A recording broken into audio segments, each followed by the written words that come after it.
പെട്ടെന്ന് എളുപ്പത്തിൽ തയ്യാറാക്കാൻ പറ്റുന്ന ഒരു കൊത്തു പൊറോട്ട. കൊത്തു പൊറോട്ട ഉണ്ടാക്കുന്നതിനായി 3 പൊറോട്ടയാണ് ഇവിടെ കട്ട് ചെയ്ത് വെച്ചിരിക്കുന്നത്. അതൊരു പാനിലേക്ക് 2 സ്പൂൺ എണ്ണ ഒഴിച്ച് ഒന്ന് ഫ്രൈ ആക്കി എടുക്കാം. 2 സ്പൂൺ എണ്ണ ഒഴിച്ചിട്ടുള്ളൂ. ഈ പൊറോട്ടയിലും കുറച്ച് എണ്ണ ഉണ്ടാവും, അതുകൊണ്ട് 2 സ്പൂൺ മതി. ഇതൊന്ന് ചെറുതായി ഫ്രൈ ആക്കിയെടുക്കാം. ഇങ്ങനെ ചെയ്യുന്നത് കൊണ്ട് കൊത്തു പൊറോട്ട വളരെ പെട്ടെന്ന് ഉണ്ടാക്കിയെടുക്കാൻ പറ്റും. ആദ്യം ഫ്രൈ ചെയ്യുന്നത് കൊണ്ട് നമ്മളിത് ഫ്രൈ ആയി ഇതൊരു പാത്രത്തിലേക്ക് മാറ്റി കൊടുക്കാം. ഇനി ഇതിൻ്റെ മസാല തയ്യാറാക്കണം നമ്മൾക്ക്. അതിനായി ഒരു പാനിൽ 2 സ്പൂൺ എണ്ണ ഒഴിച്ചിട്ടുണ്ട്. 1/4 സ്പൂൺ കടുക് ഇട്ട് കൊടുത്തു. 1 സ്പൂൺ ഇഞ്ചി ചതച്ചത്, 1 സ്പൂൺ വെളുത്തുള്ളി ചതച്ചത് ഇത് ഇട്ട് കൊടുത്തിട്ടുണ്ട്. ഇതൊന്ന് നന്നായി ഇളക്കി കൊടുക്കാം. ഇത് ചെറുതായി ഒരു പച്ചമണം മാറിയപ്പോൾ ഇതിലേക്ക് 2 വലിയ ഉള്ളിയാണ് ഞാൻ അരിഞ്ഞു വെച്ചിരിക്കുന്നത്. മീഡിയം വലിപ്പമുള്ളത്. ഇത്ര വലുതാക്കി പീസായിട്ട് തന്നെ അരിയണം. അതിലേക്ക് ക്യാപ്സിക്കം ഒരെണ്ണം എടുത്തിട്ടുണ്ട്, അതും കൂടി ഇതിലേക്ക് ആഡ് ചെയ്ത് കൊടുക്കാം.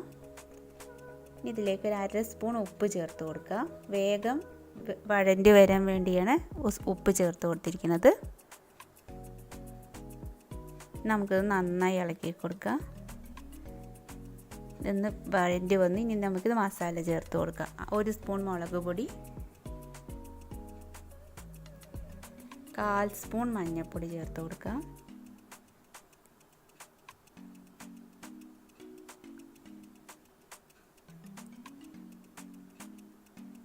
കാൽ സ്പൂൺ ഗരം മസാലപ്പൊടി ചേർത്ത് കൊടുക്കാം. 1/4 സ്പൂൺ കുരുമുളക് പൊടിയും ചേർത്ത് കൊടുക്കാം. കുരുമുളക് പൊടി 1/4 അല്ലെങ്കിൽ ഒരു 1/2 സ്പൂൺ ചേർത്ത് കൊടുത്താലും കുഴപ്പമില്ല. ഞാനിവിടെ ഒരു 1/4 സ്പൂൺ മാത്രമേ ചേർത്ത് കൊടുത്തിട്ടുള്ളൂ. ഇനി ഇതൊന്ന് നമുക്ക് നന്നായി ഒന്ന് ഇളക്കി കൊടുത്തു. ഇനി ഇതിലേക്ക് 1 സ്പൂൺ ചില്ലി സോസ് ചേർത്ത് കൊടുത്തിട്ടുണ്ട്. 2 സ്പൂൺ ടൊമാറ്റോ സോസും ചേർത്ത് കൊടുക്കണം. ഇതിൻ്റെ അളവ് കറക്റ്റ് ആയിരിക്കണം, അപ്പോൾ ഇതിന് നല്ല ടേസ്റ്റ് ആയിരിക്കും. ഇനി ഇതൊന്ന് ഇളക്കി കൊടുക്കാം. ഇനി ഇതിലേക്ക് ഇളക്കി കൊടുത്ത ശേഷം ഇതിലേക്ക് നേരത്തെ വെച്ചിരിക്കുന്ന പൊറോട്ടയൊന്ന് ആഡ് ചെയ്ത് കൊടുക്കാം. നന്നായി മിക്സാക്കി കൊടുക്കണം.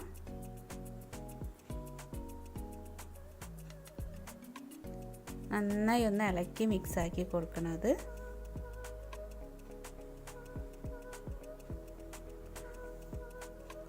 നമ്മുടെ ചില്ലി പൊറോട്ട റെഡിയായി. അത് നമുക്ക് വേറൊരു പാത്രത്തിലേക്ക് മാറ്റി കൊടുക്കാം.